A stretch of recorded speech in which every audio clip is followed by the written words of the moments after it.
Welcome to Gold Coast Insider, where we bring you business insights, stories, opportunities, and forecasts from movers and shakers across the Gold Coast. I'm your host, Estella Rodiguero. I'm CEO of Regional Development Australia Gold Coast. Speaking with me today is Melissa Donnelly, the Director of Affinity Communications. When CEOs and founders are ready to accelerate change and dominate their markets, they turn to Melissa, an ambitious brand strategist with over 30 years of experience launching and reigniting global brands.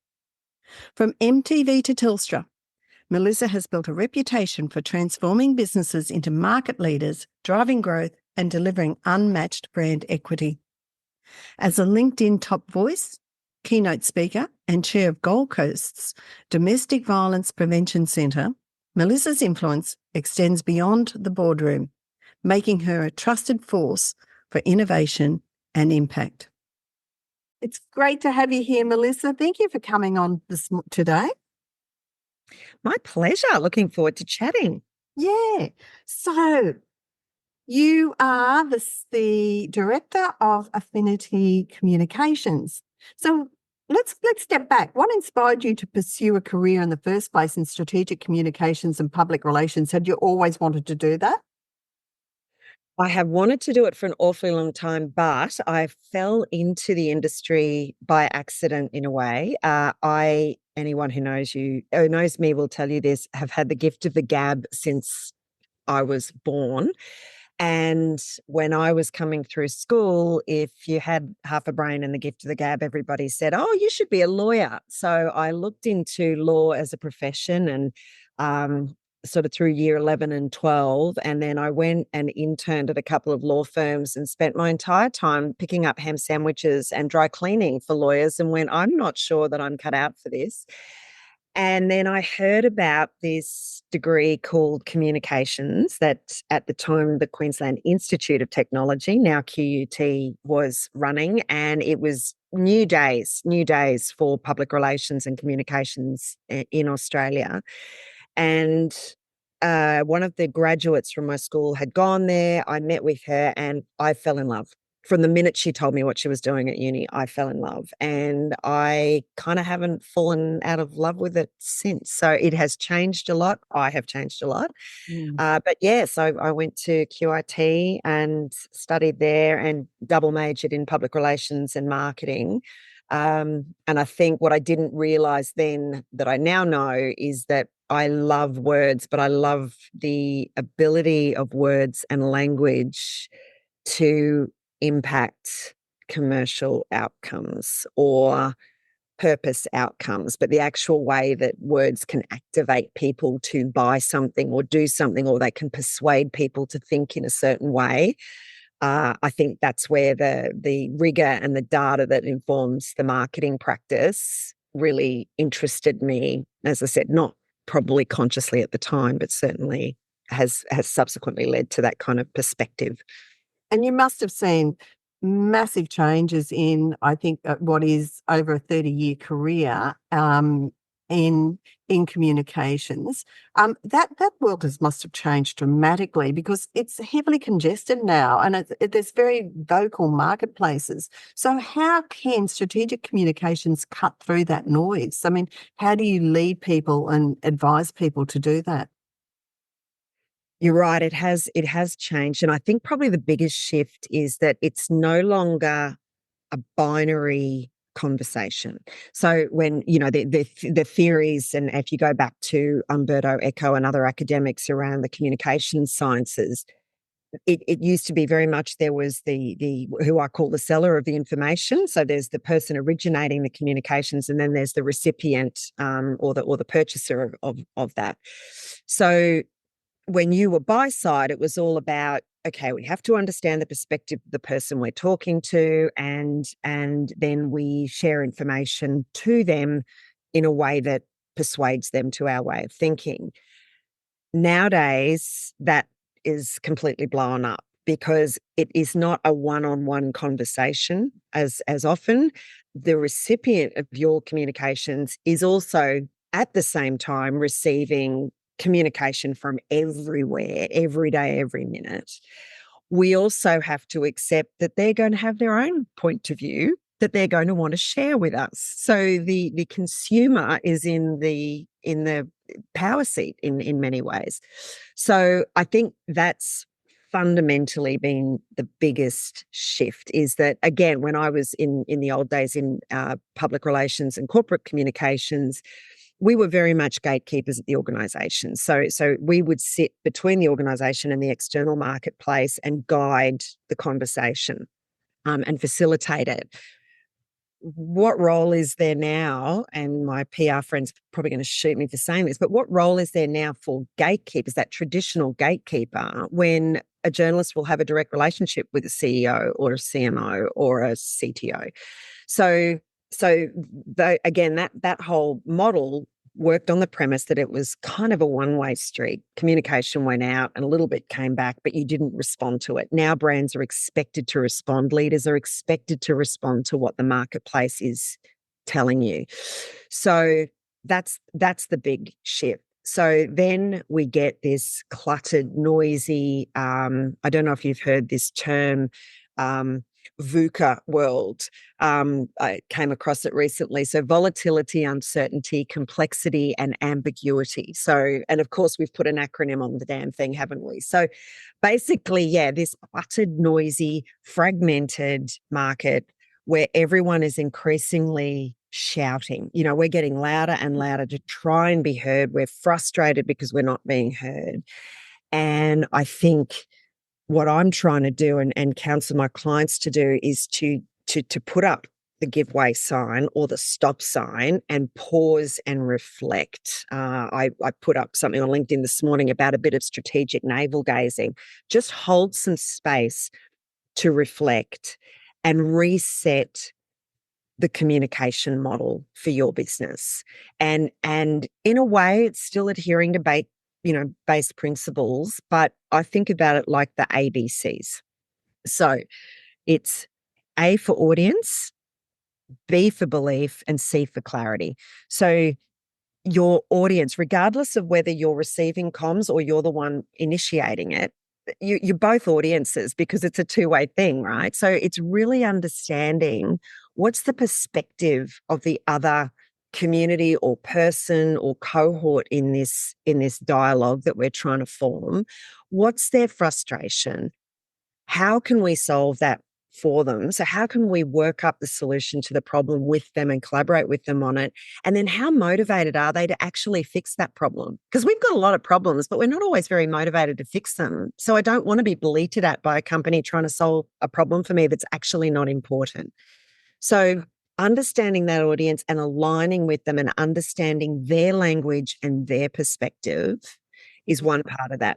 Belief is the second piece. So, and it's why I always go back to companies and really want to understand the vision and mission of the leader, founder, C-suite of that business, because you've got to believe what you're saying. We now have an absolute radar for inauthenticity. You know, the whole fake news thing, I think, has sadly kind of made us hyper distrustful of everything we see and hear. So if there's no belief, if you don't have the rigor underneath your solution, if you don't know that it actually works, you're going to get picked up pretty quickly and dismissed. You're out the door.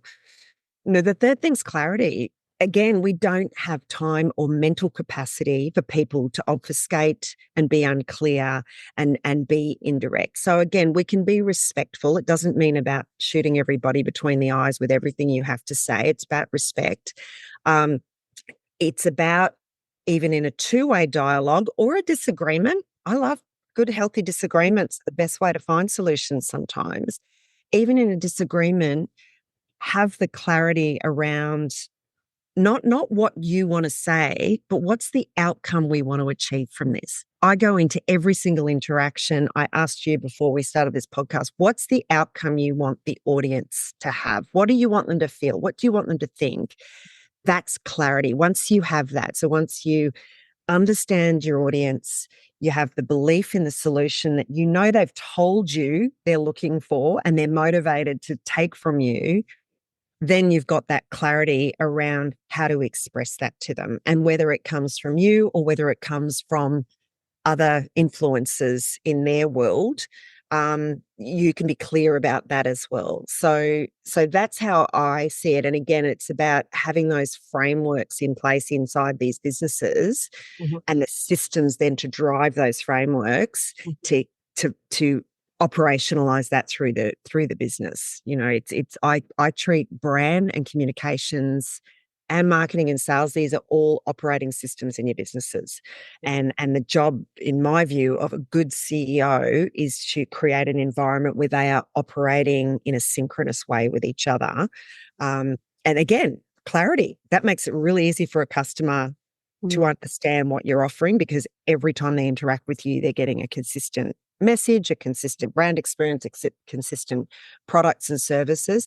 And your staff then know, this is why I'm doing what I'm doing. This is the direction we're going in. And this is my job. This is my role in that. Yeah, yeah. But at the same time, so that forms your basic foundation. That is your very base foundation, isn't it? You need to get that right. You need to get that correct. But in this day and age, if I'm looking up something, I go onto the internet and I'll go onto Google. I can come up with, 20 different companies that are going to supply something or whatever they're doing for me. How do you cut through that? How do you make an impact on that? Because we're very immediate these days. We want something, we want to look up something, it's in our face, it's so easy to do. Yeah. I think we need to, again, I hate to keep saying go backwards, but I think we need to reset the idea of what a relationship is.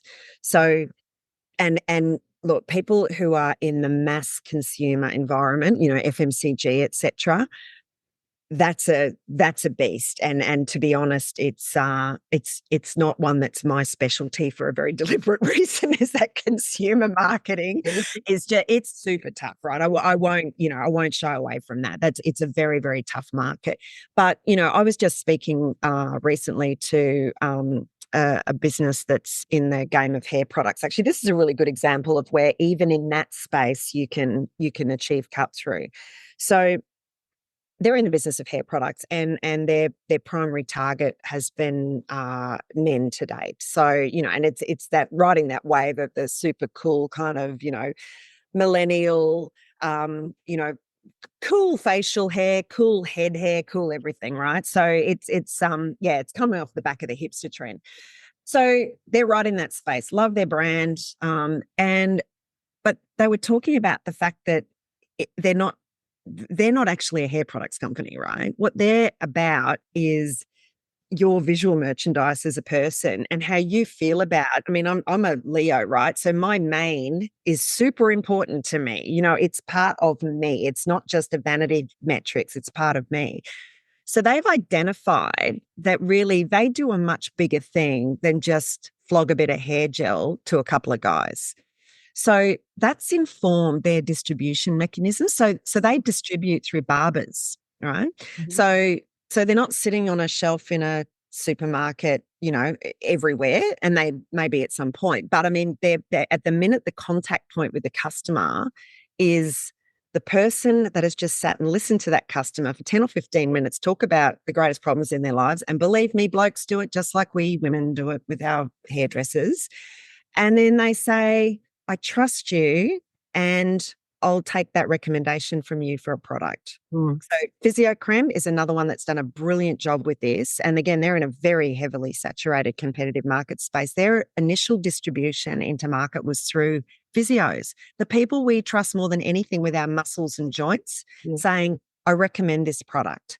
So I think, again, it's about redefining the relationship. So go back and think, am I being distributed as a product or service through the channels that are relevant and impactful for the customer that I want to buy my stuff? So again, audience, really understand who they are. So yes, you're going to get the people that will Google and look for the quick fix, and we increasingly want the quick fix. So you've got to think about in your marketing and comms all of the hygiene practices around your PPC, your pay-per-click, your SEO, all of the things that are going to help you rise through that mess on Google. But people will still, if they see you, if they have no relationship with you, if you've got no reference point to them at all, your language is off, your brand isn't right, you haven't been referred by anyone they know, they're not familiar with you, they don't know who you are or what you stand for, then they won't buy you. So it doesn't matter how you build that relationship. And we've now got this wonderful wealth of platforms to build that relationship. At the end of the day, it is a relationship between a brand and a human being, and that human being craves trust. They want to trust you. We will spend more with companies we trust. We will buy more product from companies we trust. And that's a human response. So brands have to consider that strategy that they're building that looks amazing, the comms funnel. I can build a beautiful comms funnel for you and it'll have all sorts of things on it. But at the end of the day, what's that one person sitting in that audience when you're delivering a keynote that's fired up, that's ignited to action because of what you've said? That's gold. So you've got to find the distribution platforms for your communications, just like you do with your products and services, because it's all distributing your solution to, and the reason to buy and the reason to care to your target audience. Not everybody, your target audience. I still never buy the theory that we're all selling to everyone. We are not. I'm very clear about who I don't sell to. The hair product company, they're very clear about who they don't sell to. Yeah. But is there, so are there designated platforms that you would go depending on your product? Do you mean, sorry, as the owner of the product, the brand owner? Yeah. Again, it really depends on the market you're selling to. So if you're selling to consumers, so you're in the retail environment, you've got, so say again, to use Physiocrem as an example, and I don't work with them now. I did for a brief period, but they've got distribution through physio, they've got distribution through pharmacy, and through supermarket and grocery, for instance, right? So when you look at each of those product distribution channels, that's where the marketing team, and this is why even structurally in organizations, I absolutely believe that there should be product or solutions marketers sitting in those teams, because they should be aligning their communication and outreach and their funnel building in line with those distribution channels, because they all have their own communications. So if Chemist Warehouse have their catalogs and all the rest of it, Woolies have catalogs, they've got websites, they've got apps. So how do you as a brand, again, build the relationship with the owner of that channel in a way that, and again, it's going to be partly commercial in the consumer environment, but how do you build that relationship? And then how do you optimize and leverage every single part of that relationship? And, they're going to do the same with you if you're making money for them. So that's the consumer space. And then B2B is a very similar environment. I mean, the amount of interaction, for instance, that we will have with a website pre-purchase before we even want to deal with a person at a company, even in the B2B space, has virtually doubled in the last couple of years. So it used to be, you'd say 9 to 10 times we would go to a website to do our research. It's almost double that now.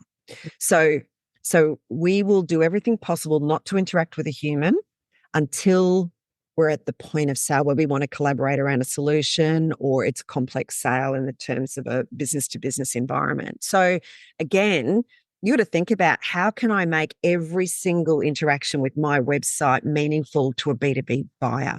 What's the transaction that I can offer? So what white papers, what resources, what thinking, what engagement, what cool video, what user-generated content can I get into the market? And I can use my website as one channel. I can use my social media as another channel.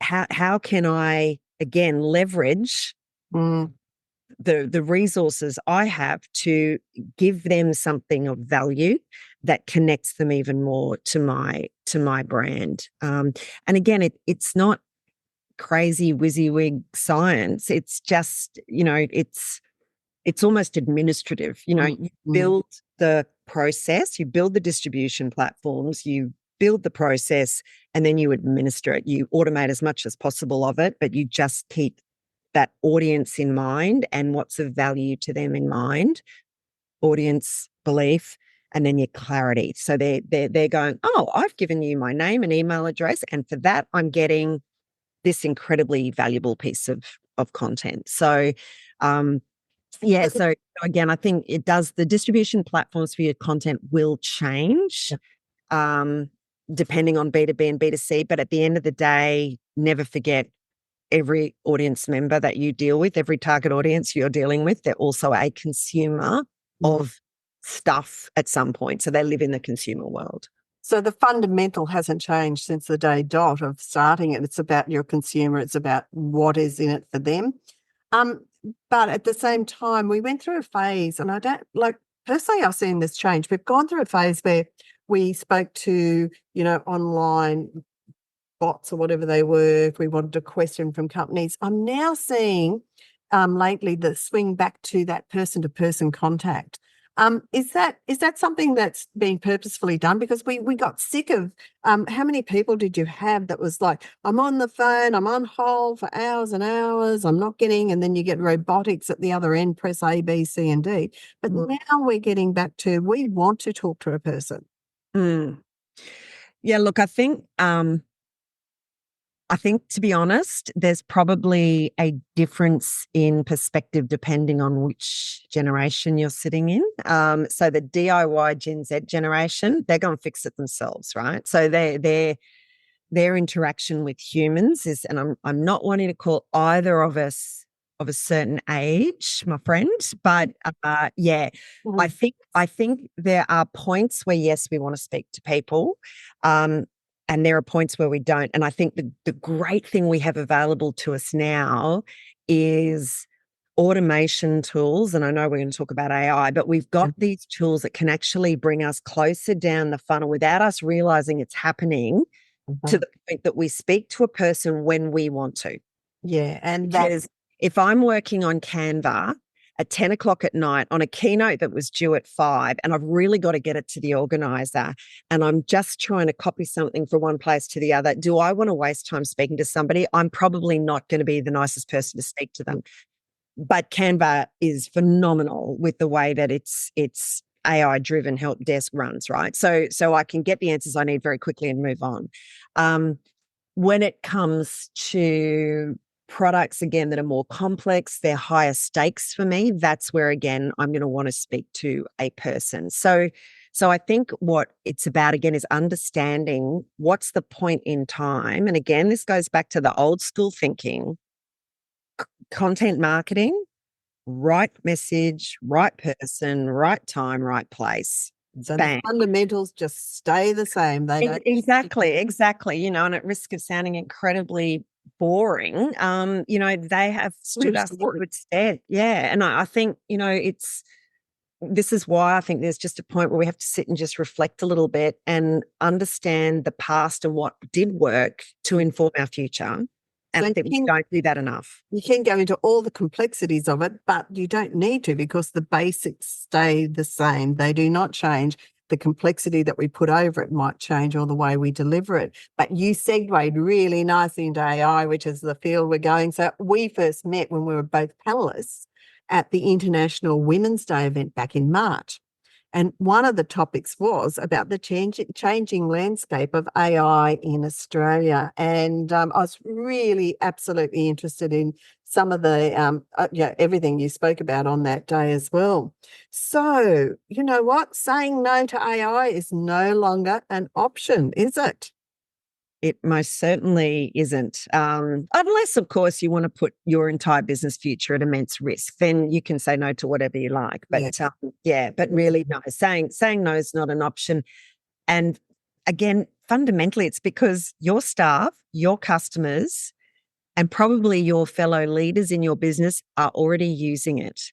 The risk for you is, if you're saying no and continue to pretend it doesn't exist and pretend this isn't happening, those folks around you are using it without any guardrails and protection measures. And that's where it does become increasingly risky for businesses. So there's a great statistic that I heard on a webinar recently. I was attending a webinar where the Governance Institute of Australia was launching their AI ethics white paper.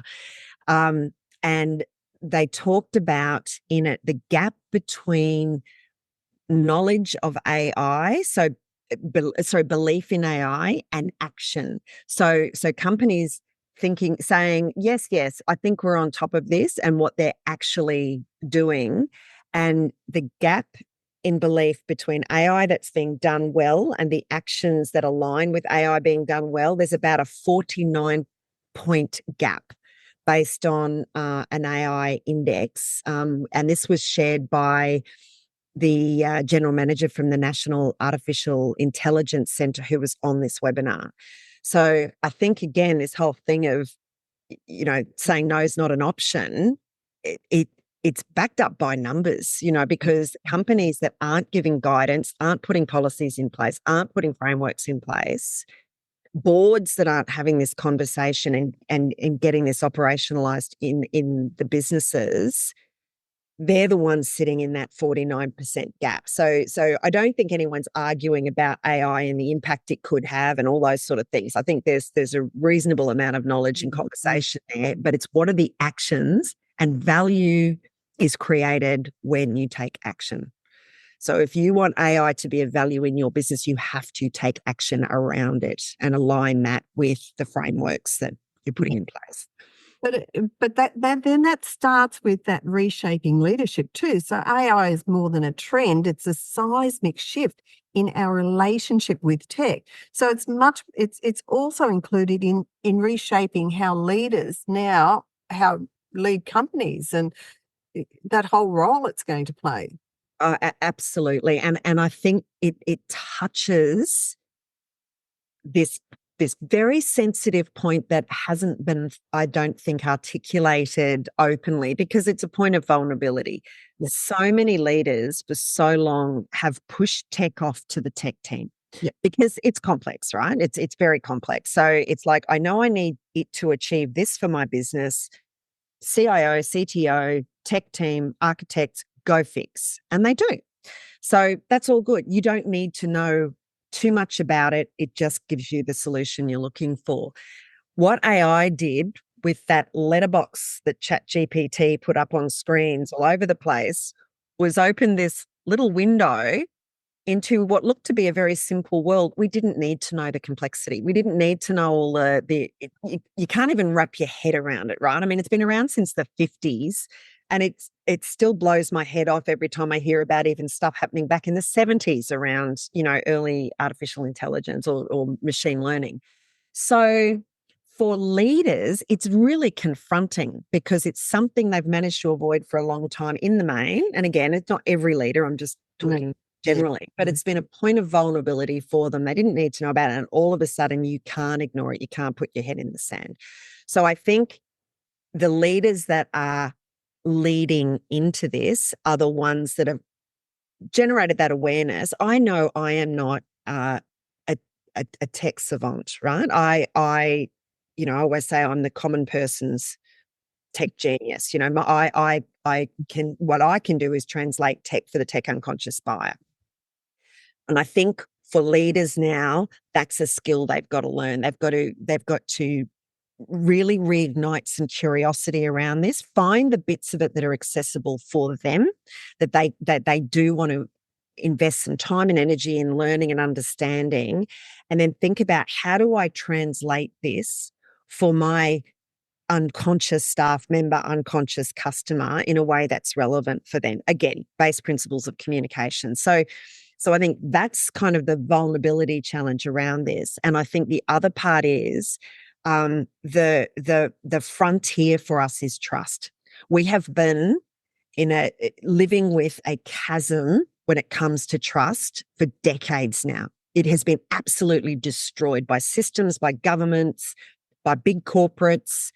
Humans crave it. Our brains are hardwired to crave trusted relationships, but nobody's giving us a reason to in some instances. And I think that's been played out globally in leadership in a really terrible way. So the AI frontier is inherently about trust, because we could choose to lie about it. We can choose to use AI because it's so clever and simple. We can all go and say, oh, I wrote this myself and I did this myself. And that's a person you're speaking to, not a bot. And we've now got, complete digital twins that God knows who's who.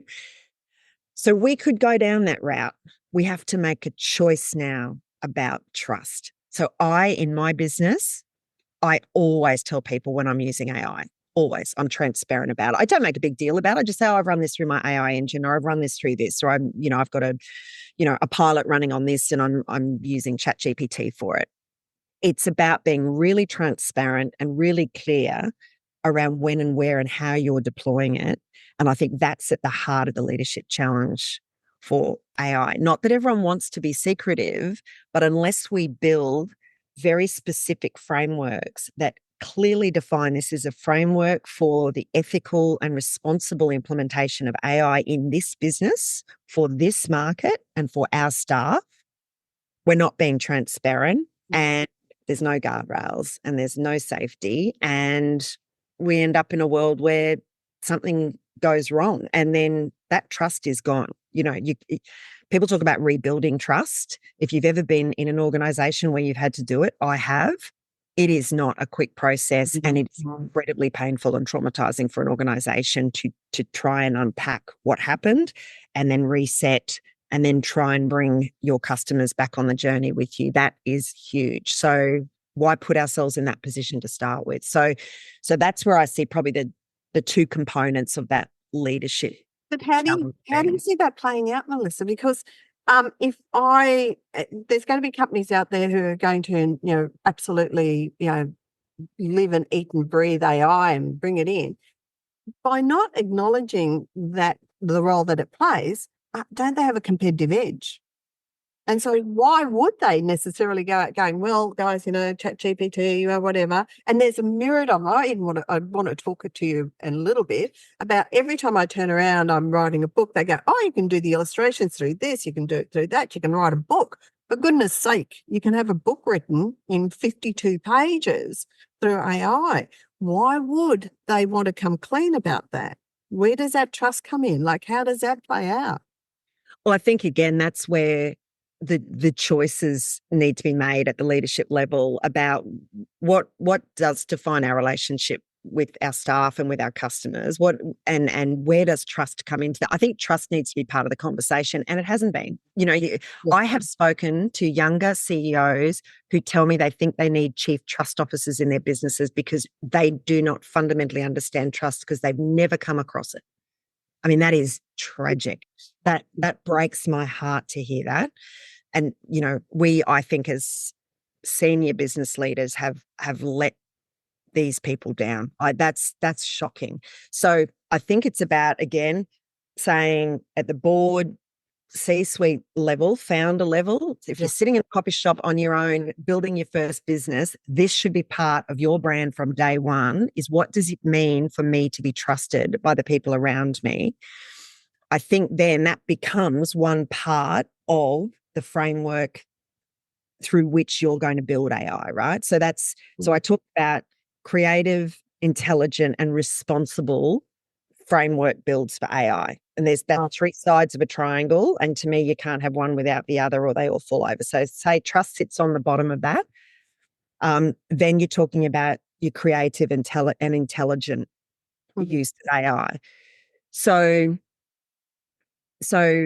in terms of cutting through or achieving a competitive advantage, think about it this way. So professional services firms, I think, have been, in many instances, actually quite amazing. I think there's been a lot of them have been laggards, but the ones that have thought about where's the lower value work that we currently pay someone far too much to do.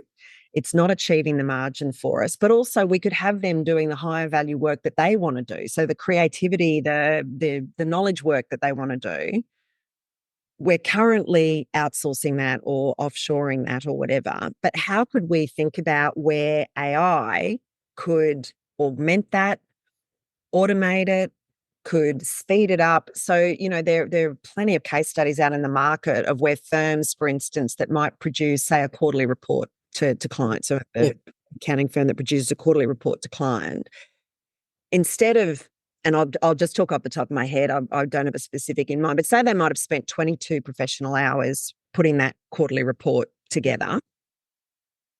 They may now have it down to 2 professional hours. The rest of it is AI collating the reports. Now, you can still charge the client for that because the value is still there. Your inputs, again, if you've got a proper framework, your inputs of creativity and intelligence into that AI engine, they're properly guarded, they're properly structured, and they're robust, right? So the data going in is really good. The context going in is really good. So there's still value in the product, but what you're doing is putting the human layer at the bottom, the trust level, and they're the ones that are doing the filtering. So they're looking at the output saying, okay, well, that's the standard report. Now I'm going to put my superpower on top of this and say, if we draw out these 3 insights from this report, you might rethink your superannuation strategy, just pulling something off the top of my head. Yeah. So for the same price, you've got an improved margin, improved value to client.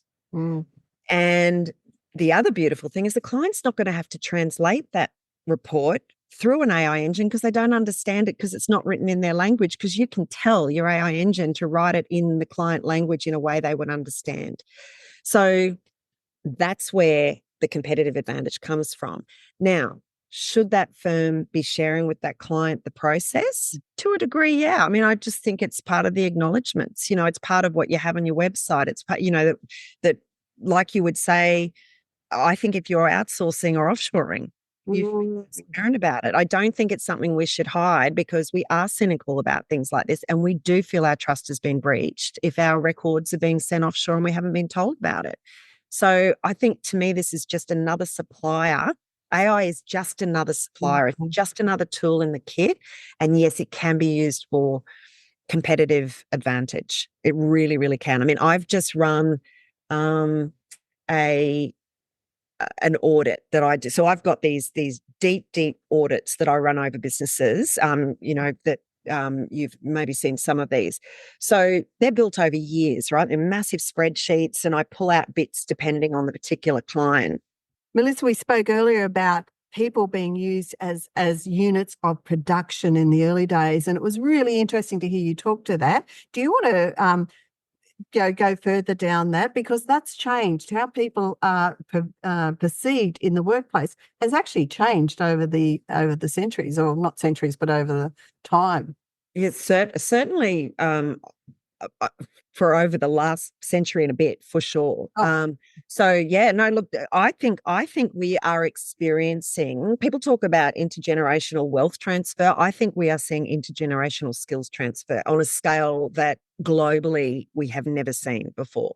So if we look back at, and I'm not the only one saying this, they're supported by research, but if you look at, say, the 1870s, which was the start of the Industrial Revolution, through to, say, the 1970s, we very much lived in an industrial economy. And when the Industrial Revolution happened, emerged, humans went from being people, an agrarian existence, to we became units of production. We became factory workers. We literally became people that you worked in a place and you generated money for someone else in that place. So that's units of production.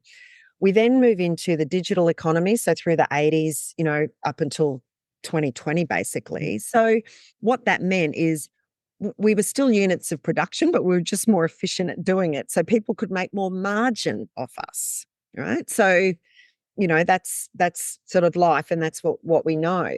And I mean, if you go to our education system, our kids are still in it. So they sit in schools at desks like they're in factories as workers, as units of production, and they leave school with a couple of numbers attached to them that says you are worth this much, right? So think about that.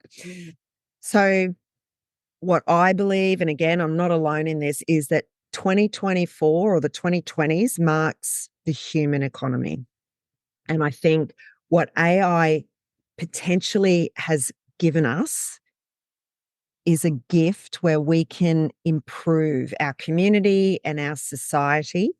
We can almost buy back time, but buy back time that we can put into things that are of value as parents, as siblings, as creators, as entrepreneurs. We can use our big, beautiful brains in the way that they're designed to be used, not doing automated work that's of low value, that literally is generating income for someone else. So I think that's where the shift is. So again, I can sit in my business on a daily basis and say, gee, I've just looked at my day and I've spent 2 hours doing automated work or work that could be automated. Hang on a sec. I can usually fix it in about 10 minutes, finding an AI tool. So that's just my little business. But that means I can focus on where I think my superpower is, which is around, talking about brand, building communication strategies for companies and really operationalizing their brands for them so they can go and fulfill their vision and mission. So I think a statistic that supports what I'm talking about is the shift in the skill set. So this transfer of skills. If we think previously that about 20% of jobs relied on what we call soft skills, not a phrase I love, but we all understand what it means, that has now shifted to 70% of jobs relying on soft skills. Soft skills are the uniquely human qualities that we bring. And I will argue till I am not here to argue anymore, they are uniquely human skills. It's a uniquely human aspect that we can bring. Empathy, critical thinking. Yep. Those are soft skills. And now 70% of jobs rely on those. So if you think about that, nothing to me points more strongly than that to the human economy that we are now operating in. Oh, that's interesting. I haven't looked at it like that because there's been quite a bit of fear around AI and how it's going to replace jobs and people are going to, it displaces people within the work world.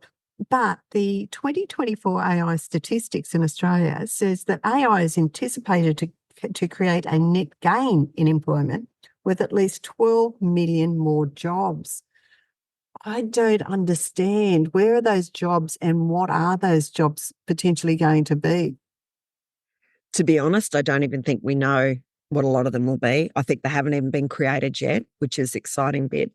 But if you think of an example, so I've got a girlfriend whose daughter is working, this is an Australian-based family, but her daughter is working in London with the BBC now. She got an internship over there.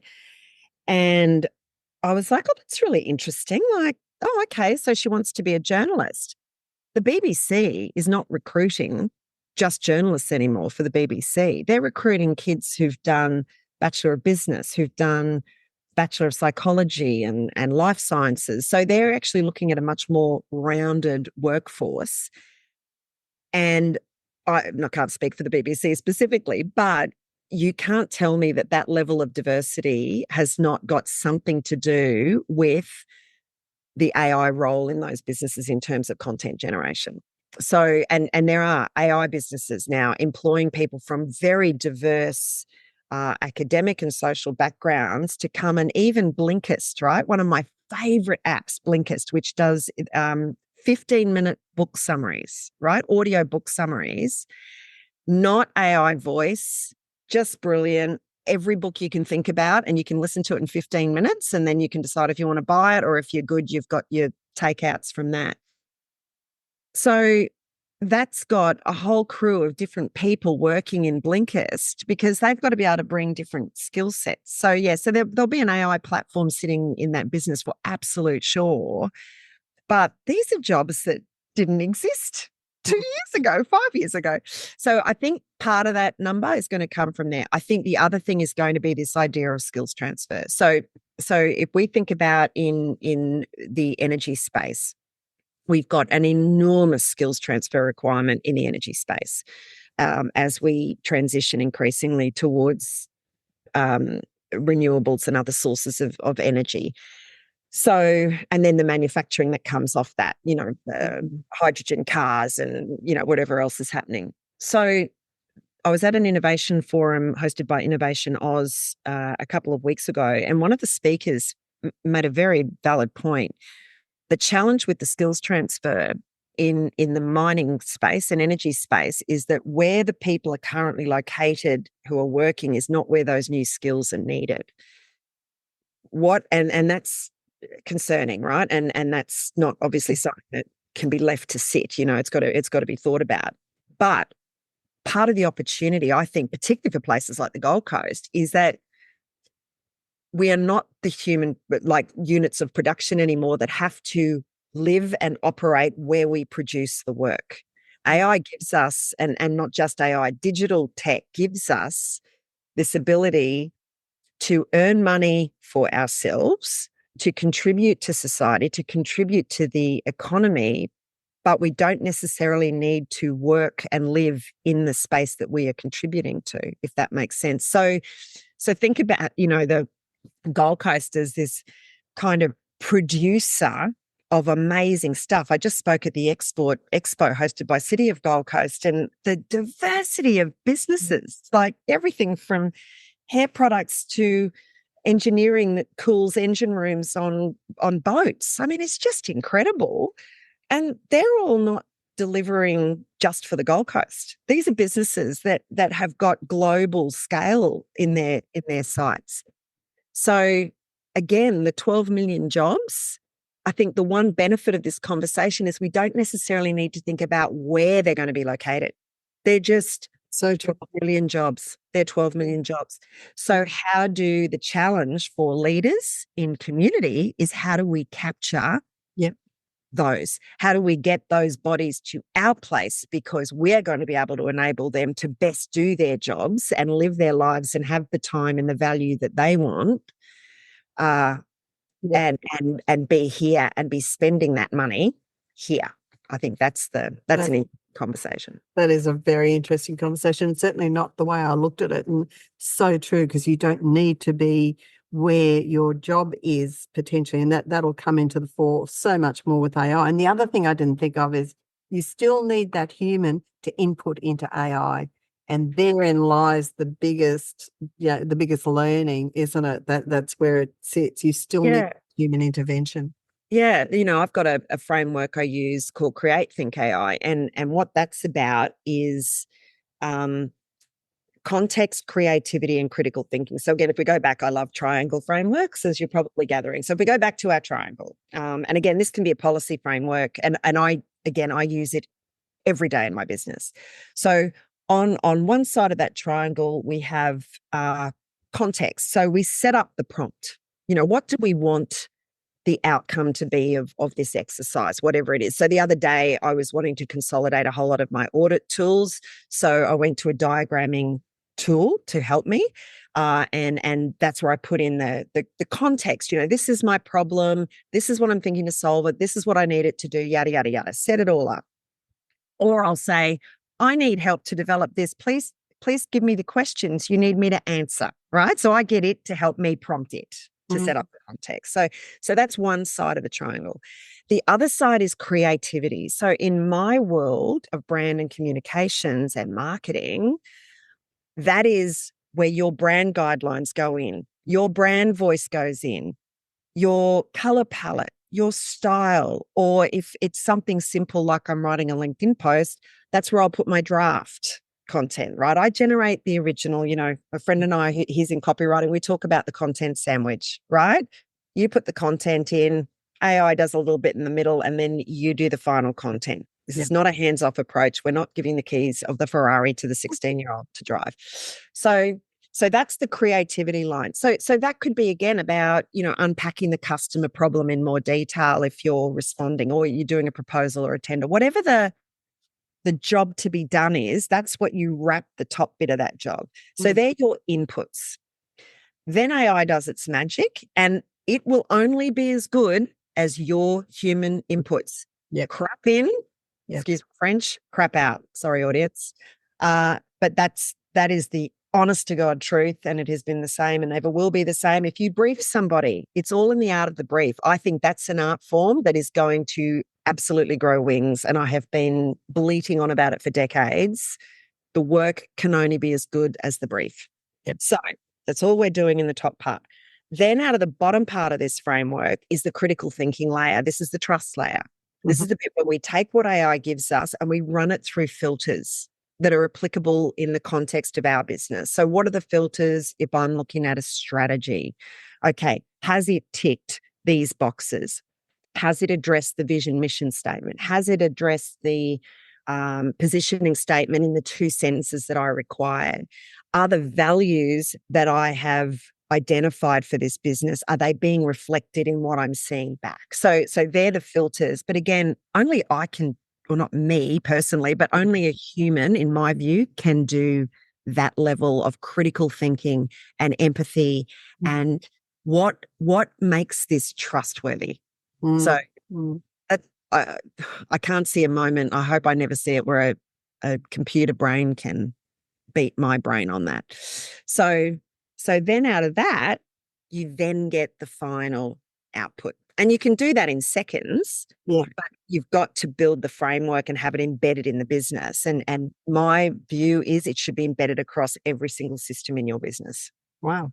So, yeah, I mean, the risk if you don't, so the flip side is in the world of customer support, for instance, speed to response is obviously critical, right?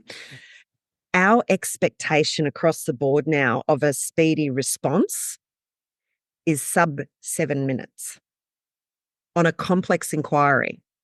So if you're a professional services firm, right, and you've got an inbound sales inquiry, or you've got an inbound inquiry around, listen, I've currently got this much in super and I'm thinking I want to do this with it. Do you offer those services? Say, for instance, right? If you don't have any framework for the response, your team will go, or your bot or whatever, will go and take that, rip it, chuck it into an engine, possibly not even de-identify the person who sent the inquiry, which breaches a whole lot of confidentiality and privacy things, spit out a response. Unless there's a human intervention that says, hey, hang on a sec, we have to respect this person's confidentiality, that stuff goes out. So, and again, there are customers in professional services firms, and I've heard this firsthand, who they will receive an advice from a partner, say of a law firm. They don't understand it. They throw the whole advice into ChatGPT without realizing that they're putting their confidential information straight into basically a public engine. So again, you have the framework in place. You're not rushing those responses or behaving in a way that's putting you and your customers at unintended risk. That's risk. So, so that's why, I mean, to me, it's a simple framing piece. It really is. It's a very simple framing piece and a policy framework built around. Simple, but it sounds vital, absolutely vital, because, if you don't have that in your company, if that isn't part of the ethics of how you're responding, then as you say, information can go everywhere. Absolutely.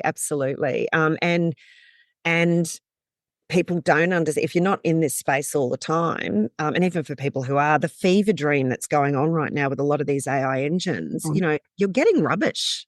And it's not just rubbish content. You're actually getting poor advice. You're getting statistics that are wrong. We talk about fake news. I mean, you're getting potentially incredibly skewed. It's an engine. Whatever the fuel is that's going in will be the quality of the fuel, quality of the performance coming out. So if we're buying all cruddy fuel and pumping it into our beautiful cars, which I may have been guilty of, chasing cheap prices, putting cruddy fuel into my beautiful car, it affects the performance. I don't know, because I'm not an expert.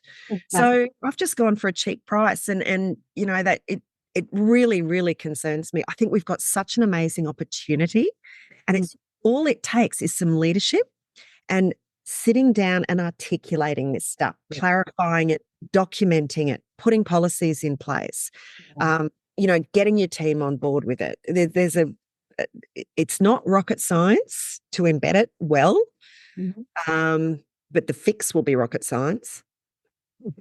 So, as a keynote speaker on AI's impact on business, this is wrapping up a little bit. What do you think is the most urgent message you have for CEOs and boards that they need to hear right now about leading in an AI-powered future? I think, as we said at the top of this, saying no to it or ignoring it is simply not an option. You have an imperative and a requirement. Your staff need you to do this. Your customers need you to do this. Your shareholders and investors to do this. If you are government funded, the government needs you to do this. There is not a single procurement document that doesn't come out from government, a tender document, talking about privacy, talking about, wanting to explicitly understand how your business is operating.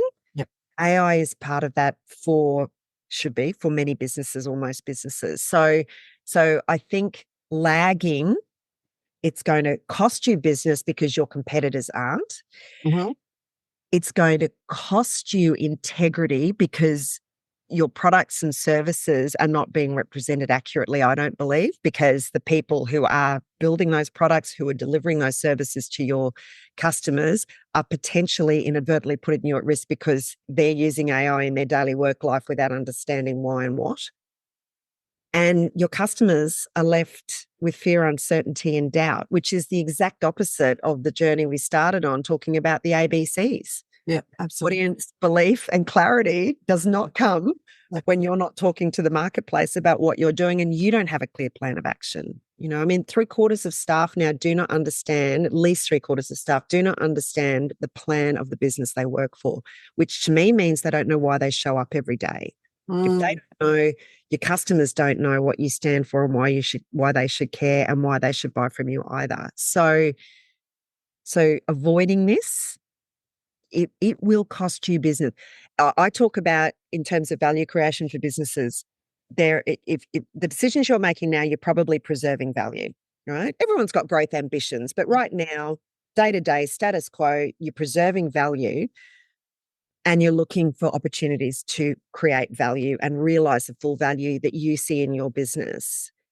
AI is an inflection point. You will erode value in your business. Without a doubt. Don't get me wrong on this. Don't question it. It is absolutely, we are already seeing it happen. The very, very early days of it. So it is, I think it is that big. Wow. So think about it in this way. The human economy that we talked about, 2024 marks it, is an inflection point in your business. If you don't value and think about the humans in your business differently and the way they're interacting with technology and interacting with your customers, if you don't think about that differently in 2024, what is currently at best preserving value in your business or organization will deplete. It will erode.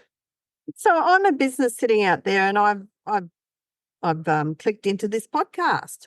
You've scared the bejesus out of me because I'm slightly afraid now. Sorry. Oh my gosh, I've got to get off my soapbox. I start to rant. No, it's obviously necessary. I'm going to go, gosh, I've got to get on board. I've got to get this going. I've got to start engaging my staff. Where do I start? What is your advice to companies? Like, seriously. And look, it is hard because every man and their dog has a solution for you. There are so many AI companies. Do you know there's even a site now, there's an AI for that? I'm not kidding you. There's an AI for that.com. So it is very confusing. I think, again, start with the navel gazing. I'm always happy to take a call. I am not an AI implementation expert, but what I am is somebody that can set with you the frameworks and policies to implement it well and to bring in the right solutions for your business. So, the very first keynote I gave about AI, I actually ran it past a CIO that I had worked with previously, who had said to me originally, AI, my advice is no to my internal cohorts. And this was early days. I expected that. And I said, I need to change your mind. So I'm going to workshop this speech with you. Okay. And if you can at least buy my argument, then I'm okay with that. Mm. So my views in a way have been tested, but also I've built a framework that's really tangible because it is such an intangible concept. So even I would say today, have a think about, what are I talk about a 7-step playbook for AI readiness, export readiness, growth readiness, right? The same thing. There's Mm-hmm. 7 questions to ask yourself. Your growth strategy is ambitious, inspiring, and achievable. Mm-hmm. Just think now, yes, no to this. You can ask anyone in your target market and they know who you are and what you do. Third is you can deliver your 2-sentence power pitch at a moment's notice. Number 4, your products and services are clearly differentiated in the market. Number 5, you know why your customers will buy from you and the right convincer language to use. 6, you have repeatable systems powering every part of your operations. And 7, you are delivering excellence consistently everywhere in your business. So think about your yes, no answers to that. Again, has that got anything to do with AI? No, that's with a robust business that is ready to take it on and understands the gaps in their business and what they need to address now. So of those 7, again, if everyone could do this, I would be a very happy camper. And then think about the one that would make a difference to your organization today and what can you do about it? Mm-hmm. That's the start. So is that something I can put up and Yeah. to this for companies to have a look at starting that conversation? So my takeaway from today, Melissa, because I could keep talking for hours because this is so unbelievable. Well, it's dynamic. It's changing the workplace. It's changing jobs. It's changing everything. It's just, and it's not going away. And we have to adopt it and we have to see how it can generate for us the truth of our story and how we approach that with our clientele. Yeah, absolutely. And I mean, for the leadership that organizations like yours are showing is so critical here because ultimately this is all about equitable participation.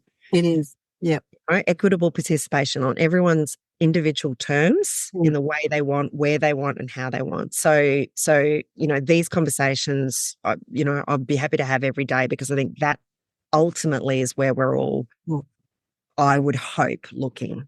But the biggest takeaway from this is whilst we're talking about AI, and that's a really interesting field and almost very scary field, everything comes back to the basics, Melissa. Everything comes back to what you've learned 30 years ago or whatever, 15, because you're not that old, 15 years ago.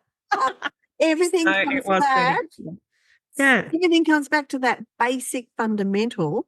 And if you haven't got that in place, then that movement forward and how you address the ever evolving world of AI is compromised or potentially could be compromised. So you absolutely have the basics, haven't you? Yeah. And look, I'm completely one-eyed on this. I will say those basics are communication, honestly, and we are losing the art of it. And really all it's about is what do you stand for and why should I care? That's it. I heard someone say that a million years ago in a keynote and it has stuck in my head and it guides every single piece of communication that leaves my brain. What am I standing for right now and why should you care? And it's not to say you should care, but why should you? Then you have the opportunity to decide. I'm not forcing you to, but I'm just giving you the opportunity to decide, do you care? Yeah. About this because I put a compelling case in front of you for that. So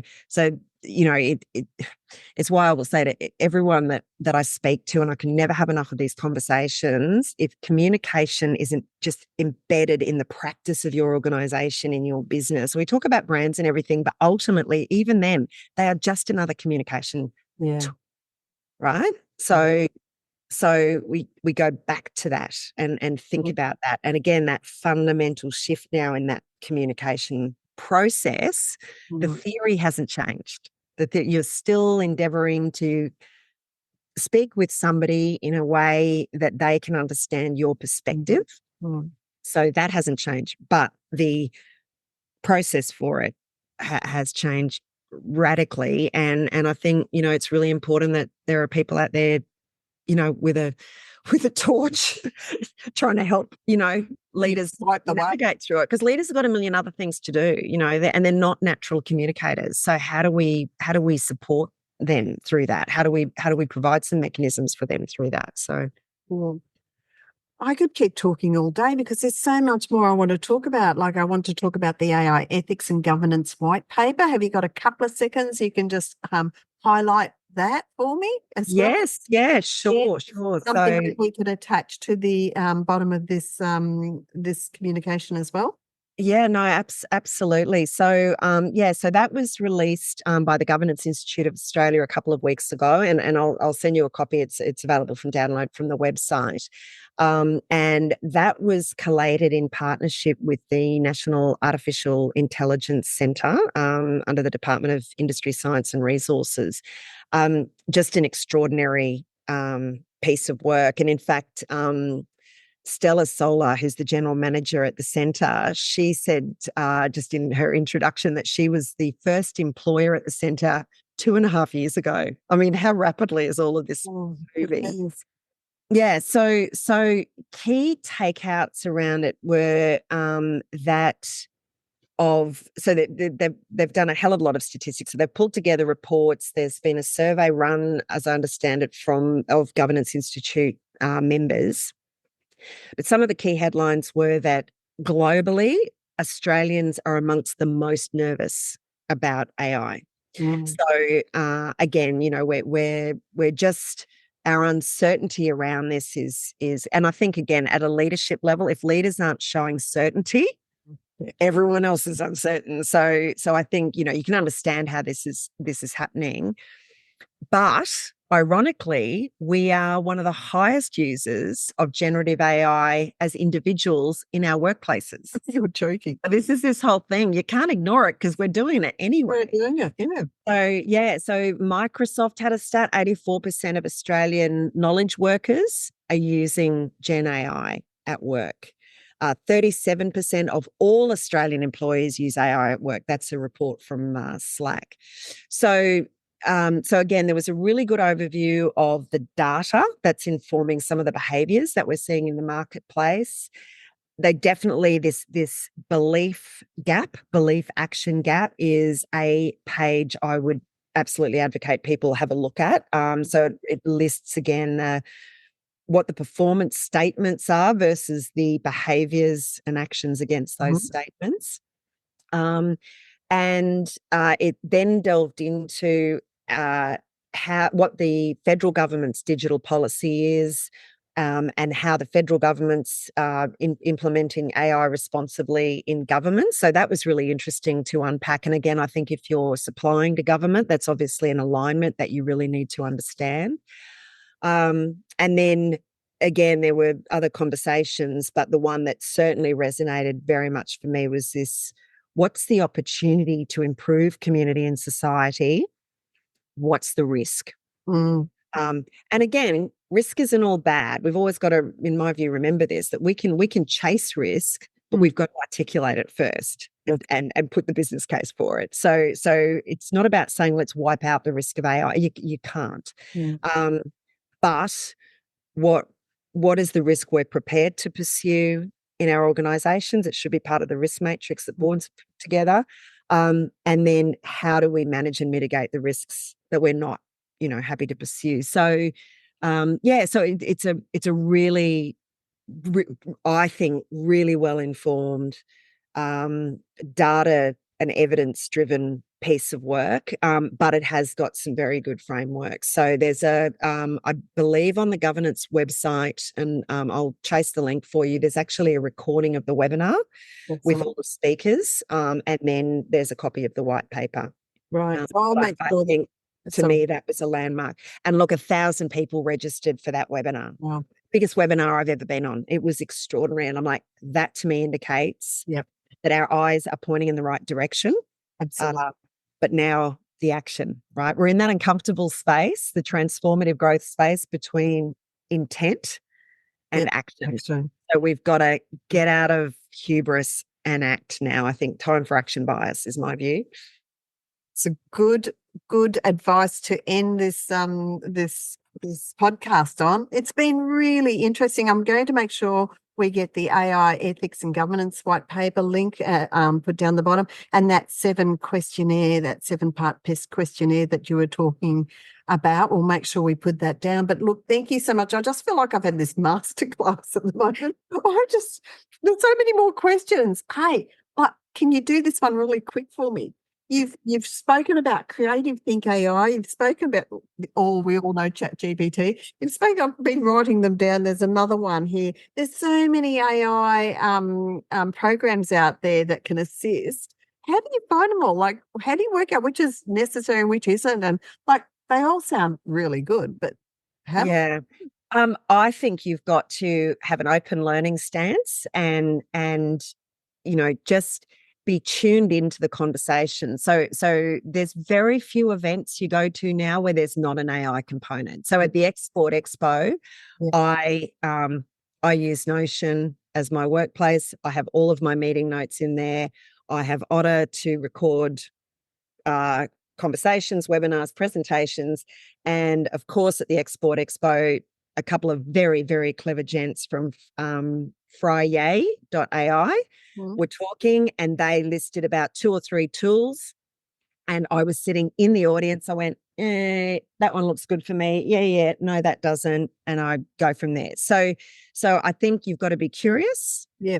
And I hate using words like got to be, but there is an imperative here. If you're not, you're going to have a very boring life at events. So keep your ears tuned in, because it is being talked about. And I think then it's who are the people you trust? So I was in a mastermind session yesterday, run by the Sales Space Growth Academy. And that is an amazing brains trust, right? So it was talked about there, and people were flinging things into the chat about different stuff, and there's an AI for that came out of that, right? I can't wait to dive in and have a play with that. I have to allocate playtime because otherwise I do it all the time. So I think, be curious. There's another newsletter I did read religiously. I've kind of just time and effort. It's the AI tool report, and that came out almost the minute ChatGPT launched. Very smart operators. I hate to think how many subscribers these guys have built, or girls. I don't actually know who's behind the business. Very simple format, but what it does is they list tools. So they do a bit of industry news and list tools. They've got a prompt engineering thing, so just to help you with prompts that I wouldn't have even thought to prompt. So I'm going to the Dolomites skiing in February, and I have no idea how to get there, what to do when I'm there, or what I'm going to pay for ski passes. Could you give me a hand? Bang. Wow. So there's business stuff, but there's also fun stuff. So there's that. But yeah, I think you've got to be disciplined. We talked a bit earlier about distractions. This is potentially just another Netflix distraction, right? Binge TV, binge AI. So I think, again, if we have that focus on, here's my mission every day. Here are the people I serve. This is my belief in why I serve them. This is my clarity over that. I think when you're focused like that, these distractions get organized pretty quickly. If that is not informing, I'm very quick to sift through AI stuff, because if it is not serving either my business need or my customer, I just click it real quick. So I think that's probably the best advice I can give. Thank you. And find people that you trust who know their stuff. And they talk till the cows come home. Guaranteed, like I do. Look, thank you so much. I do have to end it, but it's been amazing speaking to you. Thank you for being so generous with your time and what you do as well, quite frankly. Oh, my pleasure. My pleasure. Always happy to talk to you and and support the work you're doing. Seriously, this is where the leadership's happening, right? So thank you. Good on you. Okay. Chat soon. Bye.